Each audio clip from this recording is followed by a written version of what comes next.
Hello, welcome back to another Talk Story Thursday. This month we're celebrating Microplastic Awareness Month, and today we are joined by special guest Audrey Alessi from Surfrider Foundation. Thank you for joining us, Audrey. Please tell us about yourself and your role in Surfrider. Hi, Gigi. Thank you so much for having us. I'm the beach cleanup coordinator with Surfrider. I inherited this role during the pandemic, so we unfortunately haven't been able to do much other than solo beach cleanups. Luckily, beaches are open again, so we are back in action. And so let's start off with some basics. What are microplastics? So microplastics are plastics that have been manufactured, anything that is less than 5 millimeters in diameter, or any larger pieces that have been broken down over time. Okay, so we know that they're bad, but what exactly are some of the short-term and long-term negative effects that come from them? So microplastics are easily mistaken as food by smaller aquatic organisms, and these organisms are then eaten by the next species up the food chain where plastic continues to accumulate. In the short term, these plastics are not the proper nutritional intake for these species. So in several cases, fish are found dead of starvation with stomach full of plastic. And in the long term, these effects could include extinction for these species, and that ripples down the food chain as well. For people, this could affect anything from growth to reproduction to immune system to cognitive abilities even. Okay. And so when it's safe to start returning to the beaches, how can we safely reduce the amount of microplastics on our beach and just around the water in general? Yeah, so the best thing we can do is just police our beaches and our shores. And when you see waste, pick it up.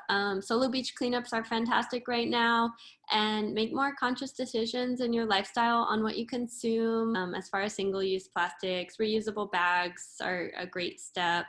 And this can be further amplified by expressing your concerns to your state officials and supporting laws such as Bill 40 that aims to reduce single-use plastic. Those are great ways of what we can do. And then what are some ways that we're contributing to microplastics without even realizing it? Yeah, so all of the plastic in our life has a potential to become microplastics.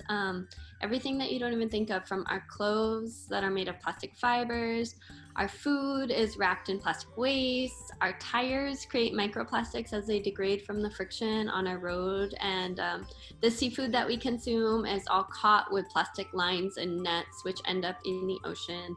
Almost everything that we interact with now is somehow made of plastic or interacting with plastic.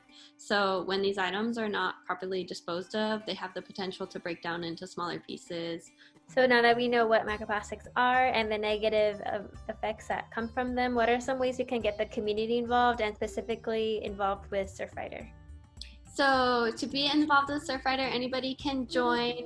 Go to oahu.surfrider.org. You can sign up for our newsletters at the bottom of the page and start attending our events. You can follow us on Instagram, and we post a lot of events and helpful information on there. In addition to that, just start asking questions about where your recycled waste is going and what's being done with it. By understanding what's happening to our waste, it will help us to make more conscious decisions. And is there a specific area or specific coast that needs extra particular attention? Yeah, so as far as microplastic pollution, Hawaii is the largest accumulation of marine debris actually in the world. And this is just due to our geographic location and the proximity to the Pacific garbage patch, unfortunately. So any beach in Oahu, they all use some love. If you see it out in the ocean while you're surfing, pick up trash as you come in. Definitely. And then do you happen to know how much microplastics Surfrider has cleaned up so far? Yeah, so from the Surfrider National 2019 report, we conducted 936 beach cleanups with close to 300 pounds of trash removed. Of that waste, 45% of it was plastic fragments, so up to 135,000 pounds. We don't know micro and macroplastic. Overall, Hawaii made up with 30% of those beach cleanups in 2019. Okay, to wrap things up and end things on a positive note, can you give us an example of people being responsible and making the world a better place? Well, if you aren't able to attend a beach cleanup or do a solo beach cleanup, making more conscious decisions in your daily life, spreading awareness on the damages that are being done, to our future are all equally important. That one piece of trash you pick up from the beach can make a difference to a lot of creatures' lives, and together we can be louder.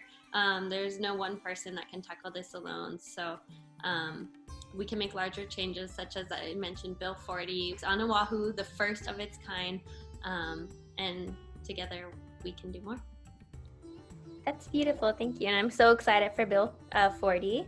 Thank you so much for joining us, Audrey, and providing us with all that knowledge and advice. No problem, Gigi. My pleasure. Okay, thank you. Mm-hmm. Bye.